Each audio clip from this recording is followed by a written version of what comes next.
देखो नेक्स्ट आप लोग के रूल्स CGST रूल्स को हम डिस्कस करते हैं पेमेंट ऑफ टैक्सेशन के लिए।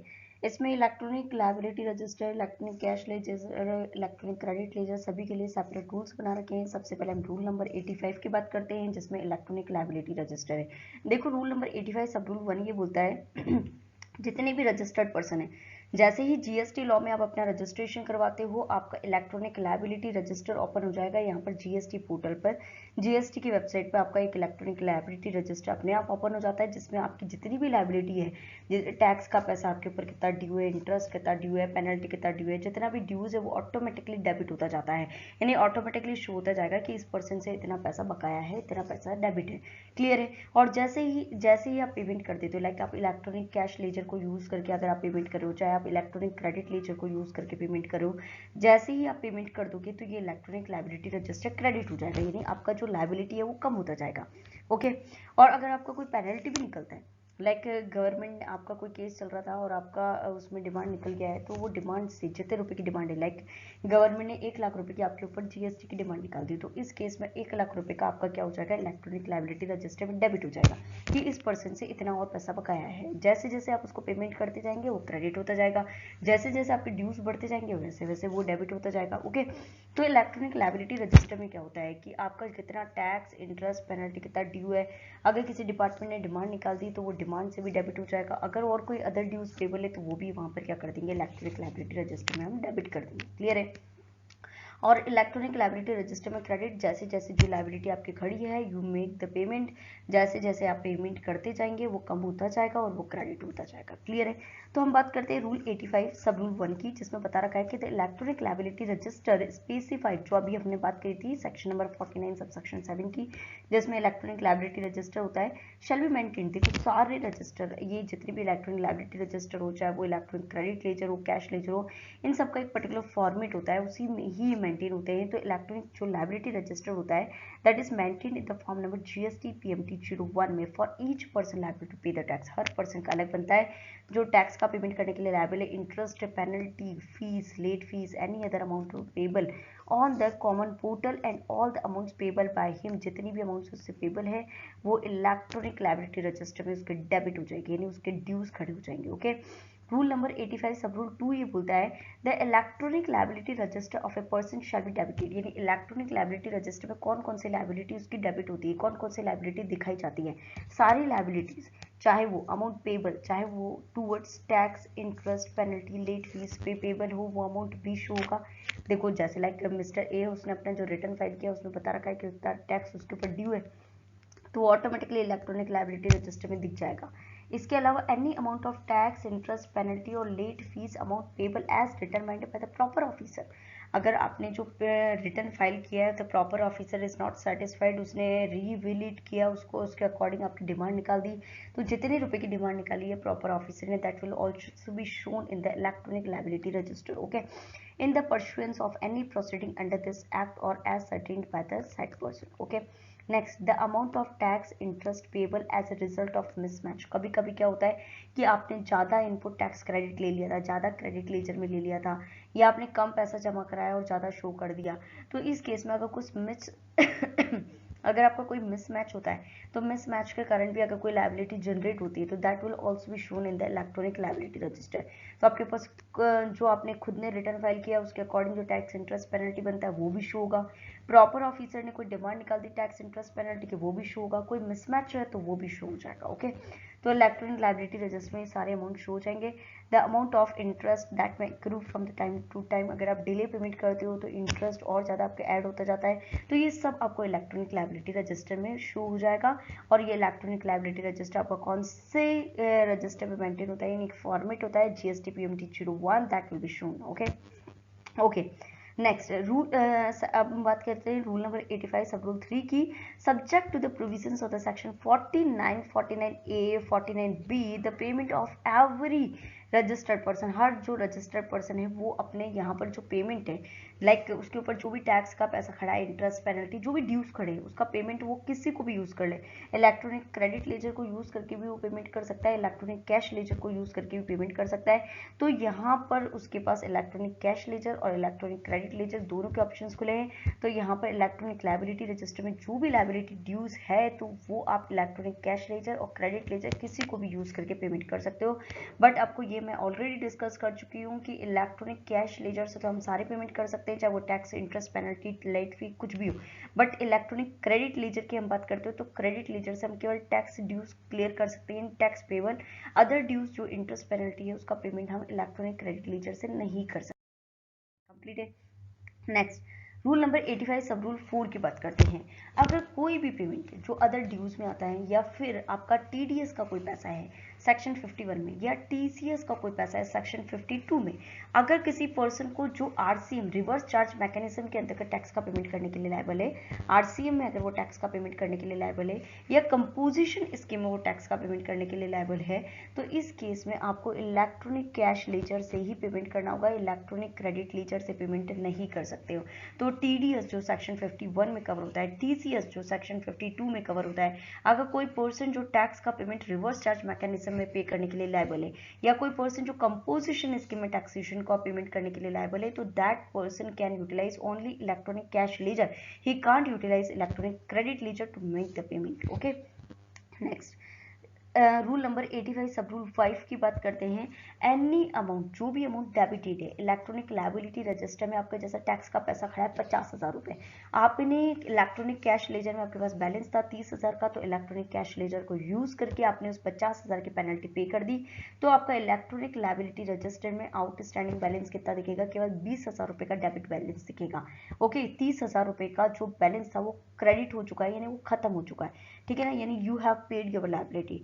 तो 50,000 का डेबिट बैलेंस था इलेक्ट्रॉनिक लायबिलिटी रजिस्टर में, you made the payment by the use of the electronic cash laser of ₹30,000, that is amount credited. Now the outstanding balance is debited of ₹20,000 in the electronic liability register. Okay, तो any amount of demand, कोई भी demand जो debited है electronic liability register में shall stand reduced, वो खत्म हो जाएगी to the extent of the relief given by the, और यस यस, अगर अपीलिंग ट्रिब्यूनल, अगर डिमांड, अगर प्रॉपर ऑफिसर ने कोई डिमांड निकाली थी और उस डिमांड से आप अपील में चले गए कि मैं तो इस डिमांड से सेटिस्फाइड नहीं हूँ, और डिपार्टमेंट ने, आपने अपीलेंट अथॉरिटी ने आपको कोई रिलीफ दी थी, ठीक है, आपको 50,000 की जगह 40,000 पे करना है, तो 10,000 रुपये ऑटोमेटिकली आपके अकाउंट में क्रेडिट हो जाएंगे, यानी 10,000 रुपये खत्म हो जाएंगे, यानी ड्यूज केवल 40,000 का दिखेगा। तो शैल स्टैंड रिड्यूस्ड, आपका जो इलेक्ट्रॉनिक लायबिलिटी रजिस्टर में जो डेबिट बैलेंस है वो ऑटोमेटिकली रिड्यूस हो जाएगा if any relief is given by the appellate authority. Okay, और अपीलेंट ट्रिब्यूनल, कोर्ट और any electronic tax liability register shell be credited. Obvious है कि लायबिलिटी रजिस्टर क्रेडिट हो जाएगा उतनी अमाउंट से और आपकी लायबिलिटी उतने रुपए से कम हो जाएगी। Next, 85 sub rule 6। Next, the amount of the penalty imposed or to be liable to be impose, जो भी पेनल्टी इम्पोज की है, जो लाइबल इम्पोज करने के लिए वो शैल स्टैंड रिड्यूस्ड, वो आपका पेनल्टी का अमाउंट भी कम हो सकता है अगर आप टाइमली सारा पेमेंट कर दो। गवर्नमेंट ने कुछ रिलैक्सेशन भी दिया है, अगर आप टैक्स, इंटरेस्ट, पेनल्टी सारा आप टाइमली पे करते हो तो गवर्नमेंट कुछ अमाउंट तक पेनल्टी आपका रिड्यूस भी कर सकती है, ठीक है। तो इफ यू रिक्वेस्टेड, तो tax, interest, penalty, if you are paying on the time, then the government can reduce the sum part of the penalty amount. Okay, the amount of the penalty imposed or liable to be imposed shall it reduced partly, वो आपको थोड़ा कम भी कर सकते हैं, fully भी कर सकते हैं खत्म, as the case may be, if the taxable person make the payment of taxes, interest and the penalty specified in the show cause notice और on the demand, उस show cause notice इशू किया है चाहे उसको demand order issue किया है, तो उसके अकॉर्डिंग अगर वो सारा पेमेंट कर देता है, वो सारा क्या कर देता है, पेमेंट कर देता है, तो उसका पेनल्टी अमाउंट क्या कर देंगे, खत्म कर देंगे, पार्टली भी खत्म कर सकते हैं और फुली भी खत्म कर सकते हैं। ओके, नेक्स्ट बात करते हैं रूल नंबर 85 सब रूल 7 की बात करते हैं। तो registered person on noticing the discrepancies in the electronic liability register, like mister A है, उसका लायबिलिटी रजिस्टर था, इलेक्ट्रॉनिक लायबिलिटी रजिस्टर, उसमें 1,00,000 रुपए का डेबिट बैलेंस था कि उसको 1,00,000 रुपए पे करना है। He already paid ₹50,000 by the use of the electronic cash ledger and now the outstanding balance is shown, must be shown only ₹50,000 because already he have paid the ₹50,000। 1,00,000 रुपए से 50,000 अगर वो पे कर चुका है तो आउटस्टैंडिंग दिखना कितना चाहिए, 50,000। But now the outstanding balance is going to be shown ₹50,000 ₹70,000 instead of ₹50,000। 50,000 के बजाय वो 70,000 रुपये का डिमांड दिखा रहा है। तो रजिस्टर्ड पर्सन वो क्या कर सकता है, कंप्लेन कर सकता है आगे। तो वो जो भी उसका ज्यूरिसडिक्शन रहता है उस ज्यूरिसडिक्शन आगे कंप्लेन कर देगा कि यार यहाँ पर तो डिस्क्रिपेंसीज है, कुछ डिस्क्रिपेंसीज दिख रही है, कुछ गलतियां दिख रही है। तो वो क्या कर देगा, नोटिस में डाल देगा। तो रजिस्टर्ड पर्सन शैल, अगर रजिस्टर्ड पर्सन को लगता है कि on the noticing any discrepancy, उसको कुछ भी कमी लगती है उसके इलेक्ट्रॉनिक लायबिलिटी रजिस्टर में, then that he will communicate same to the officer. वो क्या कर देगा, कम्युनिकेट कर देगा ऑफिसर को जो भी उसके जुरिस्डिक्शन में होगा, through the common portal in the form GST PMT 04 में। ओके, तो रजिस्टर कौन से सेक्शन में, कौन से फॉर्मेट में होता है, GST PMT 01, और आपके यहाँ पर जो भी डिस्क्रिपेंसीज है तो PMT 04 में शो हो जाएगी। ओके, लायबिलिटी रजिस्टर डेबिट, जितना अमाउंट ड्यू है, क्रेडिट हो जाएगा जितना पे कर चुके हो। अगर आपका पेनल्टी रिड्यूस होता है, वापस आपको कोई रिलीफ दी जाती है, तो अमाउंट क्या हो जाएगा, वापस से क्रेडिट हो जाएगा जितना अमाउंट आपको दिया जाएगा। ओके, नेक्स्ट हम बात करते हैं रूल नंबर 86 की, जो आपको बात करेगा इलेक्ट्रॉनिक क्रेडिट लीजर। आपको पता है जो भी गुड्स परचेज करते हैं उस पर जो GST लग के आता है, वो GST का हम इनपुट टैक्स क्रेडिट ले सकते हैं। हमें अपनी GSTR 3B जो हम रिटर्न फाइल करते हैं उसमें शो करना होता है कि हमने इतने रुपए का गुड्स परचेज किया है, उस पर हमने ऑलरेडी इतना GST पे किया है और इसका हमें इनपुट टैक्स क्रेडिट दिया जाए। वो हम किस में शो करते हैं, इलेक्ट्रॉनिक, हम GSTR 3B में शो करते हैं। और जितना अमाउंट हम इलेक्ट्रॉनिक क्रेडिट लीजर में इनपुट टैक्स क्रेडिट के रूप में लेना चाहते हैं, इनपुट टैक्स क्रेडिट वहाँ शो कर देंगे और वो इनपुट टैक्स क्रेडिट का अमाउंट हमें कहाँ शो हो जाएगा, इलेक्ट्रॉनिक क्रेडिट लेजर में दिख जाएगा। ओके, तो रूल 86 सब रूल 1 की हम बात करते हैं। Electronic credit laser shall be maintained. Electronic credit laser कौन से अकाउंट में मेंटेन होता है, it is maintain in the GST PMT 02 में मेंटेन होता है। PMT 01 में लायबिलिटी रजिस्टर होता है, PMT 02 में क्रेडिट लेजर होता है। For each registered person eligible for the input tax credit under this act, जो भी पर्सन जो ITC ले सकते हैं उन सभी का इलेक्ट्रॉनिक क्रेडिट लेजर मेंटेन होता है on the common portal in GST की वेबसाइट पे, GST पोर्टल पे। And every claim of input tax credit under this act, जो भी वो इनपुट टैक्स क्रेडिट क्लेम करता है वो इनपुट टैक्स क्रेडिट का पैसा इलेक्ट्रॉनिक क्रेडिट लेजर में शो हो जाएगा। ओके, नेक्स्ट है rule number 86 sub rule 2। The electronic credit ledger debit हो जाएगा, shall be debited to the extent of the discharge of any liability in accordance with the provisions of the section 49 और section 49A 49B। यानी वो जैसे जैसे यहाँ पर क्या करता जाएगा, इलेक्ट्रॉनिक क्रेडिट लेजर डेबिट होता जाएगा। जैसे इनपुट टैक्स क्रेडिट का जो बैलेंस हम ट्रांसफर करते हैं इलेक्ट्रॉनिक क्रेडिट लेजर में तो क्रेडिट हो जाएगा। जैसे 50,000 रुपये का इनपुट टैक्स क्रेडिट अपने को चाहिए तो इलेक्ट्रॉनिक क्रेडिट लेजर में आपका बैलेंस दिखेगा 50,000 रुपये का क्रेडिट बैलेंस। और जैसे जैसे आप उसको टैक्सेस का पेमेंट करने के लिए यूज करते जाओगे तो वो डेबिट होता जाएगा। जैसे लाइक आपने 30,000 रुपये यूज कर लिया टैक्सेस का पेमेंट करने में, तो इलेक्ट्रॉनिक क्रेडिट लेजर में डेबिट हो जाएगा 30,000 रुपये और क्रेडिट बैलेंस 20,000 रुपये का शो हो जाएगा। ओके, कंप्लीट है, यहाँ तक कोई दिक्कत नहीं है। नेक्स्ट यहाँ पर एक registered person, rule number 86 sub rule 3 क्या बोलता है, रूल 86 सब रूल 3 ये बोलता है कि अगर आपके पास, अगर where registered person has claim the refund of any unutilised amount from the electronic credit ledger. Electronic credit ledger में अगर कोई भी बैलेंस रिमेनिंग बच जाता है, अनयूटिलाइज्ड है, लाइक आपके पास इनपुट टैक्स क्रेडिट पड़ा हुआ है 1 लाख रुपीज़ का, आपने उसमें से 70,000 का तो पेमेंट कर दिया बट 30,000 अभी तक भी आपके इलेक्ट्रॉनिक क्रेडिट लेजर में पड़ा हुआ है, that is unutilised. Then in such case in accordance with the provision of the section 54 जो आपके रिफंड से रिलेटेड है, तो to the amount to the extent of the claim shall be debited in the said ledger, means उस ledger में वो debit हो जाएगा। ओके, नेक्स्ट बात करते हैं रूल नंबर 86 सब रूल 4 की, जो बता रखा है if the refund so filed, अगर आपने रिफंड के लिए, जैसे इलेक्ट्रॉनिक क्रेडिट लेजर में जैसे कि एग्जांपल में हमने बात करी कि 30,000 रुपये का रिफंड बनता है और उसके लिए हमने क्लेम किया, अगर वो क्लेम आपका रिजेक्ट कर दिया जाता है ईदर फुली और पार्टली, चाहे वो पूरी तरीके से या कुछ अमाउंट इसमें से रिजेक्ट किया जाता है, देन द अमाउंट एक बार डेबिट हो गया बिकॉज 1 लाख रुपीज का आपका क्रेडिट बैलेंस था, 70,000 ऑलरेडी आप पेमेंट करने में यूज कर चुके, 30,000 का आपका क्रेडिट बैलेंस दे रखा है। आपने रिफंड के लिए जैसे ही अप्लाई किया तो 30,000 ऑटोमेटिकली एक बार डेबिट हो जाएगा कि आपका ये भी आपने रिफंड ले लिया। बट रिफंड के लिए अभी तक हमने अप्लाई किया है, अप्लाई करते ही आपका डेबिट हो जाएगा। बट अगर वो रिफंड मना कर दिया जाता है बाद में तो वो पैसा वापस से आपके अकाउंट में क्या हो जाएगा, क्रेडिट हो जाएगा, यानी इलेक्ट्रॉनिक क्रेडिट लेजर में वापस से शो हो जाएगा। ओके, तो आपका जो रिफंड है जो आपने फाइल किया, अगर वो रिजेक्ट कर दिया जाता है द अमाउंट डेबिटेड, जो भी अमाउंट डेबिट किया है to the extent of rejection shall be recredited, वो वापस से रिक्रेडिट हो जाएगा आपके इलेक्ट्रॉनिक क्रेडिट लेजर में। कंप्लीट है। देखो नेक्स्ट है आप लोग का electronic cash ledger. Electronic cash ledger आप लोग की electronic cash ledger rule number 87 में कवर होता है। रूल नंबर 87 सब रूल 1 के अकॉर्डिंग आपको इलेक्ट्रॉनिक कैश लेजर मेंटेन करनी है, और ये जो इलेक्ट्रॉनिक कैश लेजर होती है वो PMT 05 में मेंटेन की जाती है। तो PMT 05 में आपको एक इलेक्ट्रॉनिक कैश लेजर मेंटेन करनी है, जिसमें जितना भी टैक्स का पैसा, इंटरेस्ट का पैसा, पेनल्टी, लेट फी, जो भी अमाउंट है वो जो आप डिपॉजिट करवाते हैं that will be deposited firstly in the electronic cash ledger. After that you can utilise that ledger for the payment of the tax, interest, penalty और लेट फीस। क्लियर है। तो देखो इलेक्ट्रॉनिक कैश लेजर जो है वो तो PMT 05 में maintained है, बट इलेक्ट्रॉनिक कैश लेजर में अगर आपको पैसा जमा कराना है तो पहले आपको एक चालान जनरेट करना होता है, और उस चालान के थ्रू अपने को क्या करना पड़ता है, अमाउंट डिपॉजिट करवाना पड़ता है किसके अंदर, इलेक्ट्रॉनिक कैश लेजर में। तो चालान जो होता है वो PMT 06 में होता है। तो अपने को सबसे पहले चालान क्रिएट करना है, और उस चालान में क्या करवाना है, उस चालान के थ्रू पैसा जमा कराना है, और जैसे ही you will deposit your money then it will be transfer to the electronic cash ledger. Okay. तो रूल नंबर 87 सब रूल 1 के according the electronic cash ledger, जो हमने सेक्शन 49 सब सेक्शन 1 की बात करी है कि electronic cash ledger shall be maintained, ये मेंटेन्ड होगी। कौन से फॉर्म में मेंटेन्ड रहती है, फॉर्म नंबर GS की PMT 05 में मेंटेन्ड रहती है फॉर ईच पर्सन, हर पर्सन के लिए, हर रजिस्टर्ड पर्सन की मेंटेन रहती है जो लाइबल होता है to pay the tax, interest, penalty, late fee or any other amount on the common portal. Okay.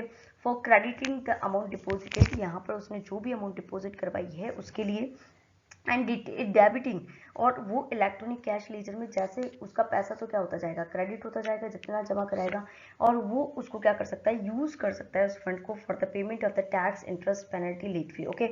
तो उसका पैसा क्या होता जाएगा, डेबिट होता जाएगा द पेमेंट, जैसे जैसे वो पेमेंट करेगा उसको यूज करके, there from towards tax, interest, penalty, late fee, any other amount, इनको यूज करके जैसे जैसे वो यूज करेगा तो अमाउंट क्या होता जाएगा, डेबिट होता जाएगा। क्लियर है। रूल नंबर 87 सब रूल 2 की अगर हम बात करते हैं तो एनी पर्सन, कोई भी पर्सन, और a person on his behalf shall generate, यानी कहने का मतलब अगर आपको इलेक्ट्रॉनिक कैश लेजर में पैसे जमा कराना है तो you will generate a challan first, after that you will deposit money through that challan, and as you will deposit your money it will be transferred in the electronic cash ledger. Okay. तो rule number 87 sub rule 2 के according any person, a person on his behalf shall generate a challan in the PMT 06 on the common portal and enter the details of the amount to be deposited. उस चालान में लिखेगा कि मुझे tax के लिए 27,000 rupees जमा कराने हैं, मुझे पेनल्टी के लिए 5,000 रुपीज़ जमा कराने हैं, इंटरेस्ट के लिए मुझे 2,000 रुपीज़ जमा कराने हैं। ये पर्टिकुलर कॉलम्स बने हुए हैं, वहाँ पर टैक्स का अलग कॉलम है, इंटरेस्ट का, पेनल्टी का, लेट फीस का अलग अलग कॉलम है। जिस जिस कॉलम के लिए, जिस के लिए आपको डिपॉजिट कराना है उस कॉलम में आप फीड करते जाओ, उतना रुपया आप चालान में जैसे ही फीड करोगे उतना रुपया आपके किस में चला जाएगा, इलेक्ट्रॉनिक कैश लेजर में चला जाएगा। ओके। आपका इलेक्ट्रॉनिक कैश लेजर कौन से फॉर्म में मेंटेन रहता है, दैट इज PMT 05 में, और आपका जो चालान जनरेट होता है वो PMT 06 में होता है। चालान में कॉलम्स होते हैं tax, interest, penalty, late fee के, आपको जिसका पेमेंट करना है उस कॉलम में उसको फिल कर दें। क्लियर है। Enter the details of the amount to be deposited, जो भी आपको अमाउंट डिपॉजिट करवाना है towards tax, interest, penalty, late fee, जिसके ऊपर भी आपको डिपॉजिट कराना है उसके रिगार्डिंग आप क्या करते हैं, सारी डिटेल्स एंटर कर दे। प्रोवाइडेड दैट, कंडीशन क्या है, जो चालान है इन the form number GST PMT 06 में जो आपने जनरेट किया है वो केवल 15 दिन के लिए वैलिड रहता है। देखो क्या होता है कि आपने चालान जनरेट कर दिया, ऑनलाइन चालान कि मुझे टैक्स के लिए 50,000 रुपीज़ जमा कराने, इसके लिए चालान जनरेट कर दिया, तो चालान नंबर आपके पास आ जाएगा। उस चालान को आप क्या करो, उस चालान को यूज़ करके, उस चालान नंबर को यूज़ करके you will make the payment. But आपने क्या होता है, कभी कभी चालान तो जनरेट कर लिया बट आगे आपने पेमेंट डिपॉजिट नहीं कराया, तो आपने जिस डेट पे चालान जनरेट किया उसके 15 दिन के अंदर अंदर आप क्या कर दो, अमाउंट डिपॉजिट करा दो। और अगर आप 15 दिन के अंदर आप अमाउंट डिपॉजिट नहीं करा पाते हो तो वो जो चालान नंबर आपने जनरेट किया वो इनवैलिड हो जाएगा। अगेन आपको एक नया चालान जनरेट करना होगा और उस चालान के थ्रू क्या करना होगा, अमाउंट डिपॉजिट कराना होगा। तो इसीलिए हम कहते हैं कि जो चालान आप जनरेट करते हो ये केवल 15 दिन के लिए वैलिड होता है। अगर within 15 days you didn't deposit the amount then you have to create a new challan, और उसके बाद आपको उससे नए चालान को यूज करके अमाउंट डिपॉजिट कराना है। क्लियर है। ठीक है। Provided that a person who is supplying the OIDAR की इंफॉर्मेशन दे रहा है, online information and database access retrieval की सर्विसेज दे रहा है। किसको दे रहा है? नॉन टैक्सेबल ऑनलाइन रेसिपिएंट को दे रहा है। Who is non taxable online recipient? India में नॉन टैक्सेबल ऑनलाइन रेसिपिएंट का मतलब होता है जो GST लॉ में अनरजिस्टर्ड है या कोई भी गवर्नमेंट डिपार्टमेंट जो अदर देन बिजनेस पर्पज के लिए वो इन्फॉर्मेशन ले रहा है, तो उसे बोलते हैं non taxable online recipient. Okay, तो अगर कोई भी पर्सन जो यहाँ पर इंडिया के बाहर का है, मान लेते US UK का कोई पर्सन है, वो इंडिया में किसी नॉन टैक्सेबल ऑनलाइन रेसिपिएंट को ऑनलाइन इंफॉर्मेशन दे रहा है, तो इस केस में यहाँ पर टैक्स कौन पे करेगा? सप्लायर ही पे करेगा, यानी जो नॉन रेजिडेंट है, जो इंडिया के बाहर का पर्सन है, वो ही इंडिया में टैक्स पे करेगा। तो बाहर वाला पर्सन इंडिया में टैक्स कैसे पे कर सकता है? तो इसमें यहाँ पर सिस्टम होते हैं, इलेक्ट्रॉनिक अकाउंटिंग सिस्टम है, उस इलेक्ट्रॉनिक अकाउंटिंग सिस्टम के थ्रू वो इंडिया में क्या कर सकता है? पेमेंट कर सकता है। कंप्लीट है। नेक्स्ट आप लोग के 87 सब रूल 3 के अकॉर्डिंग क्या है कि अगर आपको इलेक्ट्रॉनिक कैश लेजर में कोई भी पैसा जमा कराना है तो आप किन किन मोड से करा सकते हो? तो इलेक्ट्रॉनिक क्रेडिट कैश लेजर में अगर आपको कोई भी पैसा डिपॉजिट कराना है तो आप किसी मोड से करा लो। आप यहाँ पर debit card, credit card, internet banking, NEFT, RTGS कैसे भी कर सकते हो। इवन आप ओवर द काउंटर पेमेंट भी कर सकते हो बैंक में, ऑथराइज्ड जो बैंक कर रखे हैं। ओवर द काउंटर पेमेंट का मतलब होता है बैंक में जाओ और बैंक में यहाँ पर पैसा जमा करा के बैंक आपको रिसिप्ट दे देगा कि आपका इतना पैसा क्या हो चुका है, डिपॉजिट हो चुका है, और वो रिसिप्ट आप क्या कर दो, ऊपर GST पोर्टल पे शो कर दो। क्लियर है? तो बट आप अगर बैंक में ओवर द काउंटर पेमेंट करते हैं, जैसे लाइक आपने बोल दिया कि 10,000 रुपये GST के आप जमा कर लें, तो इस केस में ओवर द काउंटर अगर पेमेंट करते हैं बैंक में, ऑथराइज्ड बैंक में, केवल 10,000 रुपये तक का पेमेंट कर सकते हैं। उससे ज़्यादा का पेमेंट करना है तो आपको online credit card, debit card, RTGS, NEFT use करके, इंटरनेट बैंकिंग यूज़ करके ऑनलाइन आपको GST पोर्टल पर पेमेंट करना होगा। बट अगर आप 10,000 से ऊपर का पेमेंट यहाँ पर ओवर द काउंटर बैंक में कर सकते हैं, अगर गवर्नमेंट डिपार्टमेंट खुद वहाँ पर क्या कर रहे हैं, बैंक में जमा करा रहे हैं, या कोई ऑफिसर जो ऑथराइज कर रखा है यहाँ पर GST पोर्टल पे, वो ऑफिसर यहाँ पर जमा करा सकता है, या जो रिकवरी ऑफिसर्स होते हैं वो बैंक में 10,000 रुपये से ऊपर का पेमेंट भी ओवर द काउंटर जमा करा सकते हैं। बट नॉर्मल पर्सन यहाँ पर ओवर द काउंटर 10,000 से ज़्यादा बैंक में जमा नहीं करा सकता है। अगर उसको 10,000 से ऊपर का पेमेंट करना है तो उसे debit card, credit card, RTGS इन सबको यूज़ करके पेमेंट करना होगा। क्लियर है? तो रूल नंबर 87 सब रूल 3 की बात करते हैं। The deposit under sub rule 2, जो हम यहाँ पर चालान जनरेट कर लिया, अब चालान के थ्रू अपने को पैसे जमा कराना है, तो वो जो हम पैसे जमा करा रहे हैं वो किन किन मोड से करवा सकते हैं? इंटरनेट बैंकिंग के माध्यम से करा सकते हैं, डेबिट कार्ड, क्रेडिट कार्ड के माध्यम से करा सकते हैं, नेफ्ट कर सकते हैं, RTGS कर सकते हैं, ओवर द काउंटर पेमेंट कर सकते हैं through the authorised bank for the deposit up to ₹10,000 per challan per tax period, cash से, चेक से, डिमांड ड्राफ्ट से, कैसे भी बैंक में जमा करा दो।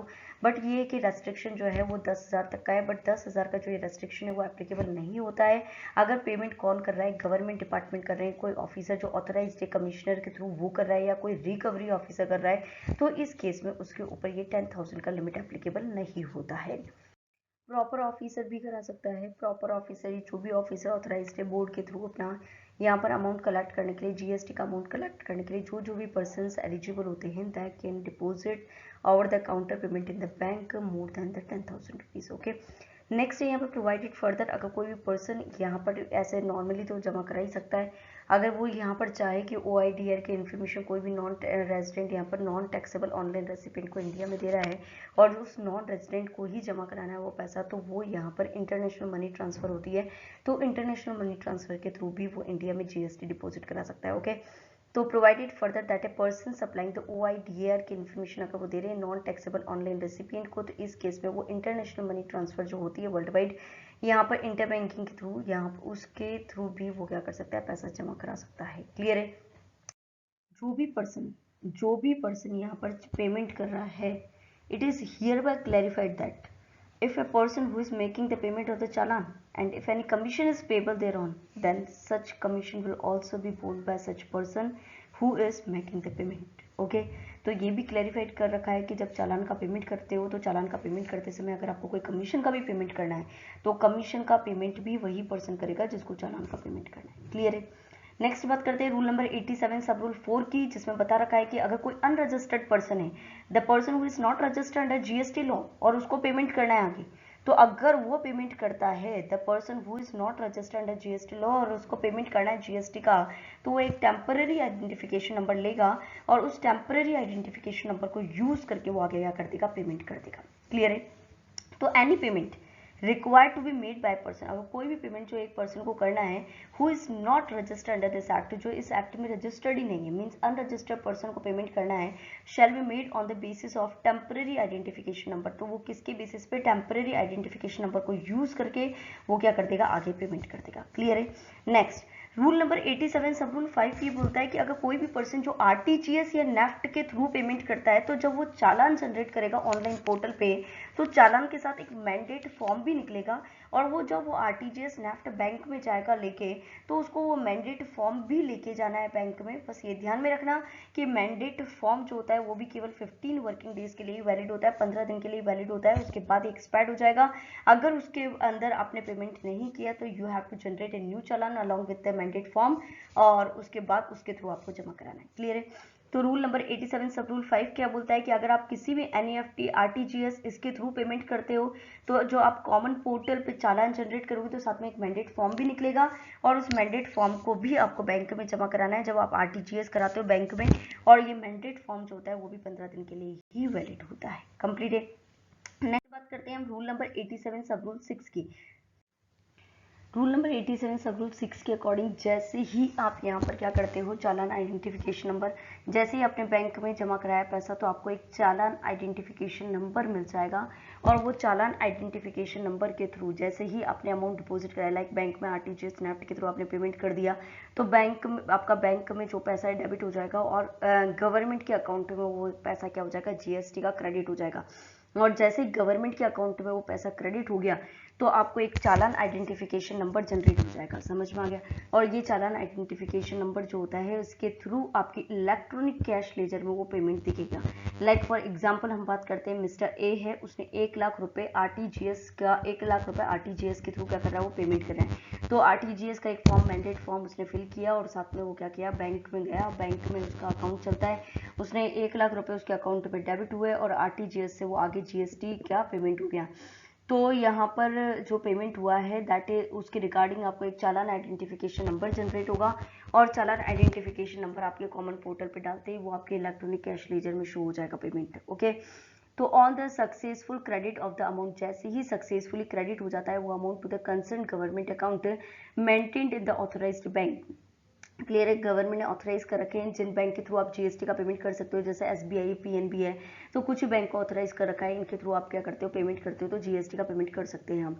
तो जैसे ही पेमेंट करते हैं और आगे गवर्नमेंट के अकाउंट में क्रेडिट हो जाता है, सक्सेसफुल क्रेडिट होने पर आपके पास एक चालान आइडेंटिफिकेशन नंबर जनरेट होगा, और ये जो होता है वो चालान में इंडिकेट होता है। क्लियर है। नेक्स्ट है रूल नंबर 87 सब रूल 7 के अकॉर्डिंग जैसे ही अपने को चालान आइडेंटिफिकेशन नंबर आ गया तो वो उस चालान आइडेंटिफिकेशन नंबर को जैसे ही हम डालते हैं तो हमारे इलेक्ट्रॉनिक कैश लेजर में वो अमाउंट रिफ्लेक्ट हो जाएगा कि that amount have been deposited in the bank, और ये हमने जीएसटी के लिए पैसा डिपॉजिट कराया है। क्लियर है। तो on the receipt of the challan identification number, जैसे ही चालान आइडेंटिफिकेशन नंबर मिलता है from the collective bank, the said amount shall be credited, तो ये अमाउंट किस में क्रेडिट हो जाएगा, इलेक्ट्रॉनिक कैश लेजर में क्रेडिट हो जाएगा, of the person on whose behalf, जिसके behalf the deposit has been made, and the common portal shall make the available a receipt of this effect. जैसे ही वो पैसा डिपॉजिट कराएगा इलेक्ट्रॉनिक कैश लेजर में आ जाएगा, और इलेक्ट्रॉनिक कैश लेजर में आते ही वो यहाँ पर क्या हो जाएगा, वो कॉमन पोर्टल पे शो हो जाएगा।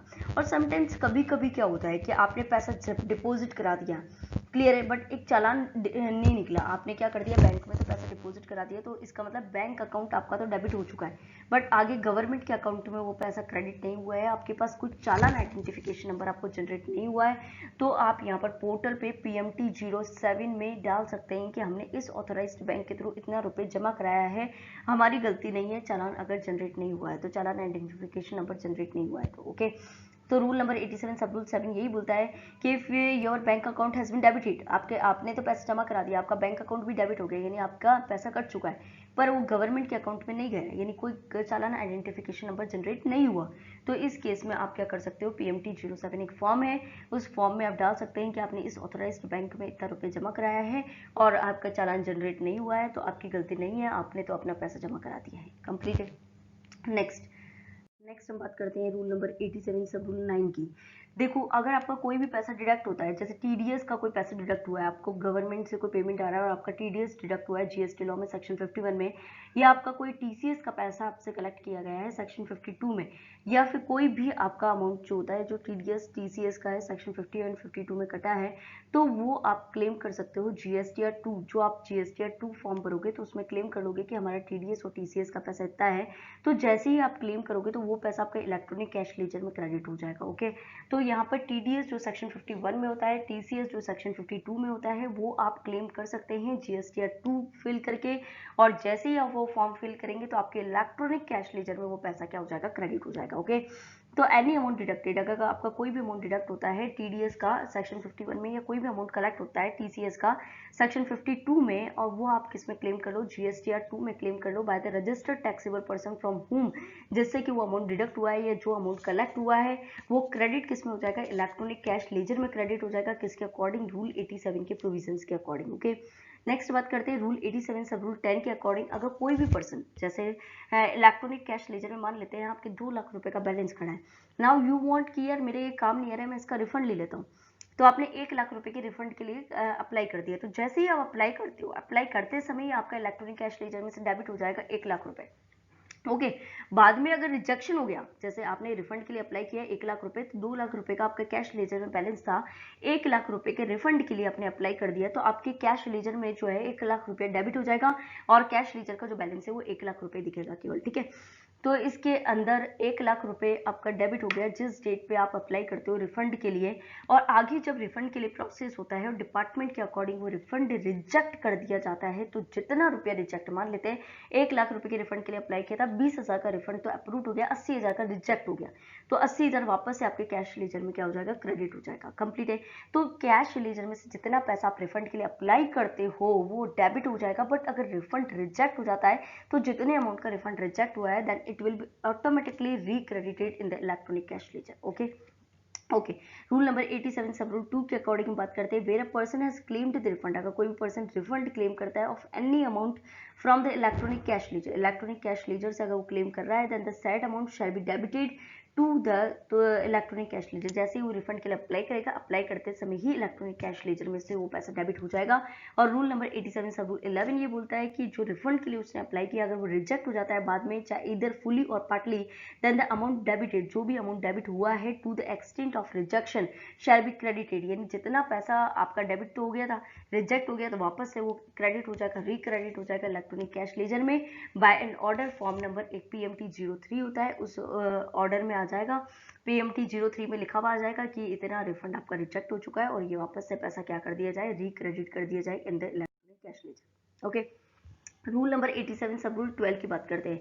ए रजिस्टर्ड पर्सन, अगर रजिस्टर्ड पर्सन को लगता है कि कुछ डिस्क्रिपेंसीज है, कुछ यानी डिस्क्रिपेंसीज है, कुछ कमियां हैं यहाँ पर, जो मैंने अप्लाई किया वो नहीं हो रहा है, तो a registered person shall on noticing any discrepancy in his electronic cash ledger, electronic cash ledger में उसका पैसा रिफंड के लिए उसने अप्लाई किया, डेबिट हो गया, वापस से रिफंड रिजेक्ट हो गया, बट क्रेडिट नहीं हुआ पैसा कैश लेजर में, तो डिस्क्रिपेंसीज आ रही है, बहुत ज़्यादा मेलिफिकेशंस आ रहे हैं, तो इस केस में यहाँ पर क्या हो जाएगा, he will intimate to the department, वो क्या करेगा, इंटीमेट करेगा डिपार्टमेंट को कि मेरा डेबिट हो गया बट रिजेक्शन हो गया तो भी रिक्रेडिट नहीं हुआ, तो due to this discrepancies he will inform to the department, और वो कम्युनिकेट करेगा same to the officer exercising the jurisdiction in this matter, उसकी जुरिस्डिक्शन में जो ऑफिसर बैठता है, और वो कौन से फॉर्म में करेगा, PMT 04 में। Okay, The refund shall be deemed to be rejected if the appeal is finally rejected. Refund को तभी रिजेक्ट माना जाता है जब अपील का फाइनल डिसीजन आ चुका हो। अगर मैटर अपील में है रिफंड का और अभी तक फाइनल डिसीजन नहीं आया, तो आप ये नहीं बोल सकते कि रिफंड रिजेक्ट हुआ है।